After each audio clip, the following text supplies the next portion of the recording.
이제 조금씩 들통이 나는 걸까요? 수표 뭉치와 땅 문서, 들통난 최순실의 비밀 금고 얘기입니다. 이제 드디어 최순실의 숨겨둔 재산이 조금씩 수면 위로 드러나고 있는 것 같습니다. 특검에서 처음으로 최순실 씨의 은닉 재산을 확보했답니다. 박준 변호사. 네. 이게 보니까 네.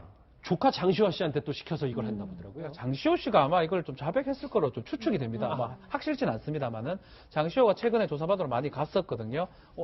내일이나 9일 날은 이제 최순실의 조사를 받겠지만 아마 장시호 씨가 본인한테 유리하기 위해서 얘기를 한 거고 어떤 내용이냐면 대여금고 어떤 모 은행의 대여금고 안에 수표하고 수표 몇 다발하고 뭐 등기부 등본 같은 게 있다. 그것들이 최순실의 재산으로 추정이 되고 이거 말고도 더 특검이 아마 요걸 기반으로 해서 더 추적을 만약에 무기명 채권이 있다면 또 확인이 가능하기 때문에 그런 것들을 확인할 수 있을 거로 생각이 됩니다. 네, 박 변호사님 저희가 이걸 특검이 어떻게 파악했는지 그 경로를 말씀드리면 장 씨가 은행에서 그 내용물을 찾아서 변호사에게 전달하는 CCTV가 발견이 됐다는 거예요. 그렇죠. 그래서 그 변호사의 집을 압수수색했더니 그런 물증들이 나온 건데 이 변호사 뭐 진작에 알았더라면 치우거나 할 수도 있었을 텐데 그걸 가지고 있었던 이유가 있었을까요? 이른바 이제 집사 변호사 A씨인데요. 이 사람이 지금 그거를 이제 갖고 있다가 지금 걸렸는데 모르겠습니다. 이거 뭐 CCTV가 그 이제 특검 조사 결과고 장시호 씨가 많이 협조하지 않았을까 제 추측이긴 한데 네.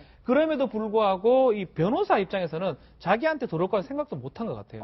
그러다 보니까 그걸 가지고 있었는데 결국은 특검의 수사가 길어지고 또 추궁이 많이 되니까 이 장시호가 적극 협조를 하면서 이게 발각이 된 것 같아요. 그러다 보니까 이 변호사 입장에서는 본인이 갖고 있는 것처럼 같이 이제 걸려버린 것 같습니다. 그렇군요. 지금 뭐 은닉 재산을 특검이 여러 가지 확보한 게 종류가 많은데 화면으로 한번 보시면 수표 따발이 뭐 수억 원대 되고요. 평창 땅 등기부 등본, 장시호 명의의 대여금고, 추가 차명금고. 그러니까 미영수 원장님. 저거 네 번째 거 또 다른 차명금고 추적하면 또 더 나올 거 아닙니까? 지금 분위기가 그런 것 같은데. 아, 그렇죠. 이제 만약에 또 계속 차명금고 A, B, C에서 계속 나오는 게 일테면은 뭐 과거에 채권이라든지 이런 게 나오면은 그 11.6 직후에 있었던 그 금고 B 두 번째 금고에서 최태민 씨가 보관하고 있다가 결국에는 전부 이렇게 그 저쪽으로 큰영애로부터 해서 그 최태민 씨가 같이 공동 관리해가지고 지금 최순실 쪽으로 지금 공동 관리되고 있던 게 아닌가 그런 게 나오면 정말 일이 이제 커지는 거죠. 근데 현재까지 나오는 걸로 봐서는 그 동안에 이제 그 최순실 씨가 개인적으로 이렇게 재산을 모으고 최태민 씨로부터 받아서 이렇게 쭉 관리해왔던 그 정도의 지금 현재 규모인 것 같은데 정말 이게 이제 저게 나중에 채권이라든지 유가증권 이런 게 발견되면서 조 단위로 넘어가게 되면은 그 근원은 최태민 씨로까지 올라가게 되는 거죠. 자연스럽게. 예. 그러니까 뭐 사실 대부분의 사람들이 아니 왜 이제 저 은닉 재산을 찾았냐 3개월이 지나서 뭐 이런 생각도 있지만 박지민 변호사 만약에 진짜 장시호 씨 없었으면 저 연결고리 은닉 재산 돈이든 못 찾았을 거예요. 절대 못 찾았죠. 그리고 만약에 장시호가 협조를 안 했다 그러면 사실 집사 변호사 알 길이 없는 거거든요. 이런 경우 발견할 수 있는 방법은 배신자가 있어야 됩니다. 특히 장시호 같은 경우는 최순실의 많은 정보를 알고 있고 특히 재산 어떤 은닉이라든지 그 과정을 알고 있는데 장시호가 협조를 해줬기 때문에 이게 가능한 상황이고 아마 앞으로도 조금 더 협조가 된다면 최순실의 숨긴 재산을 더 발견할 수 있지 않을까 이렇게 추측이 됩니다. 그런데 저희가 뭐 꼭 이렇게 엮으려고 하는 건 아닌데 장시호 씨가 예전에 이런 이모의 아나무인 행동 때문에 지금 이런 행동들을 이런 얘기들을 특검에 흘려주는지 모르겠는데 어제 한 일부 보도를 보니까 최순실 씨가 조카 무릎 꿇리고 따귀까지 때렸다라는 얘기가 있어요. 저거 어느 정도 신빙성이 이게 2015년에 있었던 일인데요. 이제 이규혁 씨가 나오고 있는데 이 빙상연맹 무슨 영재센터 같은 거를 이제 장시호가 만들었지 않습니까? 근데 어떤 얘기를 하냐면 삼성의 어떤 지원을 받았다는 얘기를 빙상 관계자한테 이게 얘기가 새 나갑니다. 이규혁 씨를 통해서. 그러니까 최순실이 그걸 알고 나서 장시호를 불러가지고 무릎 꿇어라 그러면서 뺨을 때렸다는 겁니다. 뺨을 때리고 일단 장시호 입장에서는 저 얘기를 막 특검에서만 했을 가능성이 높은 것 같은데 왜 네가 이렇게 진술을 바꾸냐 했을 때 저런 경우를 당했다. 그리고 이규혁 씨한테 그 얘기도 했다는 거거든요. 이모가 너무 무서워서 이거 일 절대 못 손 떼고 싶다 이런 얘기 했기 때문에 아마 장시호 씨 입장에서는 저런 어떤 과정을 거치면서 마음적으로 동료를 느끼고 결국은 최순실의 어떤 약점이라든지 비리를 좀 폭로하게 된 게 아닌가 이렇게 생각이 듭니다. 예, 고 박사님 뭐 조카야 뺨까지 때리고 뭐 이렇게 어려움까지 토로한 걸 보니까 보통 이모는 아니었던 것 같아요. 피도 눈물도 없었던 것 같아요. 지금 최순실 와 같이 일했던 사람들이 전부 어떻게 보면 배신을 때리고 있는 것 아닙니까?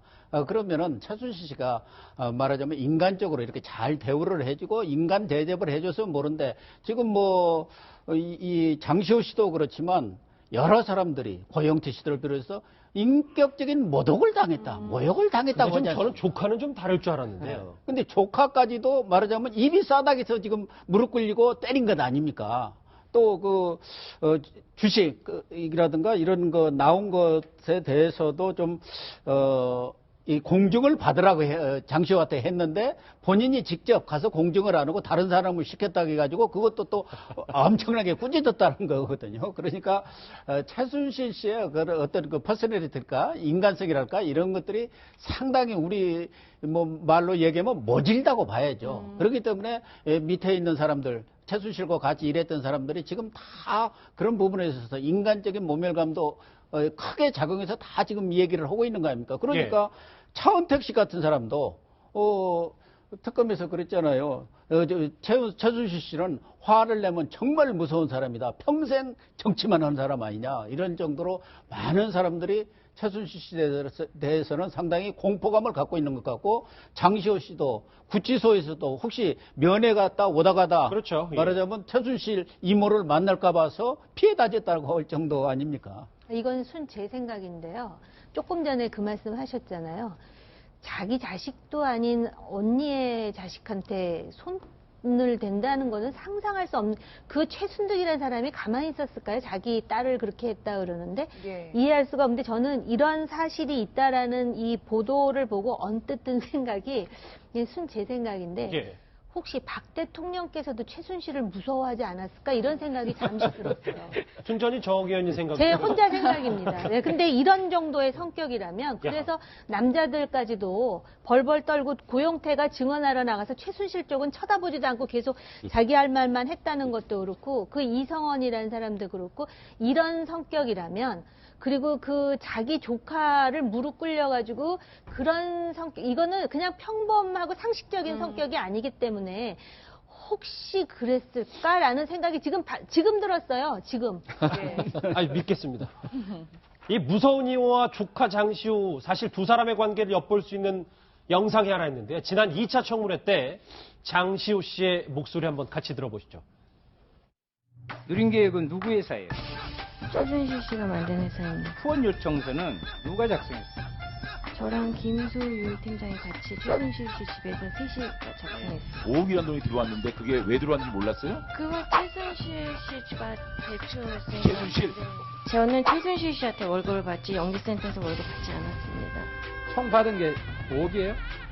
처음에 최순실 씨가 최순실 씨 집에서 기획서를 써서 최순실 씨한테 드렸고 저는 최순실 씨가 지시를 하면 또 따라야 되는 입장이고 네.